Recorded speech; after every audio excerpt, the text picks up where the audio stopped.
मोदी सरकार ने नेहरू मेमोरियल का नाम बदल के प्रधानमंत्री म्यूजियम एंड लाइब्रेरी कर दिया। इससे क्या है कि नेहरू परिवार में भूचाल आ चुकी है। इसके इतिहास को देखें तो 1930 में फ्लैग स्टाफ हाउस बनाया गया था।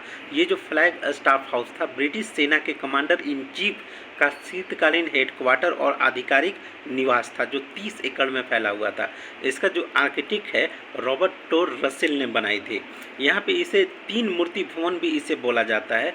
16 साल तक नेहरू यहाँ पे प्रधानमंत्री बनकर इसी आवास में रहे। अब यह प्रधानमंत्री म्यूजियम बन चुका है। इसके चौक पे, इसके मतलब इस बंगले के आगे एक चौक है, वहाँ पे 3 मूर्ति लगी हुई है। तीनों मूर्तियों को लियोनार्ड जेनिंग्स ने बनवाया था। और ये जो 3 मूर्तियाँ हैं ये मैसूर, जोधपुर, हैदराबाद के सशस्त्रधारी सैनिकों का प्रतिनिधित्व करती है, जो 1922 में इसे बना था। ये हाइफा की लड़ाई में ये तीनों रियासतों से यहाँ के सैनिक गए थे लड़ने के लिए।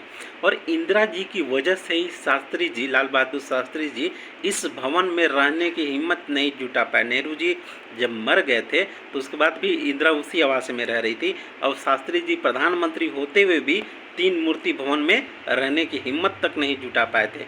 जब इसे खाली करने का आदेश आया तो इसे कांग्रेसियों ने राष्ट्रीय स्मारक बनवा दिया। शास्त्री जी इस प्रस्ताव के खिलाफ नहीं जा सके। फिर 1964 में नेहरू मेमोरियल फंड की स्थापना की गई। उसी साल इसे स्मृति और संग्रहालय भी बना दिया गया। एक प्रकार से नेहरू गांधी परिवार का ये अघोषित कब्जा है। फिर लड़ाई शुरू होती है सोनिया गांधी और मेनका गांधी में। जब मेनका गांधी अटल बिहारी वाजपेयी की सरकार में संस्कृति मंत्रालय उनके पास था तो ये जंग बहुत ज़्यादा तेज हो जाती है और NML नेहरू मेमोरियल पर कब्जा जमाने की कोशिश होती है। यहाँ पे सोनिया गांधी और अटल बिहारी वाजपेयी में एक अघोषित समझौता हुआ था कि अटल जी चाह रहे थे कि पोटा पे कांग्रेसी हमारी मदद करें, इसलिए मेनका गांधी को संस्कृति मंत्रालय से सोनिया ने निकलवा दिया। अब यहाँ पे देखेंगे कि इससे क्या है कि इसकी सोनिया फिर भी वर्तमान में सिर्फ ट्रस्टी बनकर रह गई। मेनका को दूसरा मंत्रालय मिल गया। अब स्वाभाविक सी बात है मेनका भी समझ सकती हैं, इस इशारे को तो समझ ही रही थी। अब वर्तमान में क्या हुआ है कि इसे म्यूज़ियम और लाइब्रेरी बना दिया है। देखिए सबसे बड़ा बंगला तो वही है, 3 मूर्ति भवन वाला है।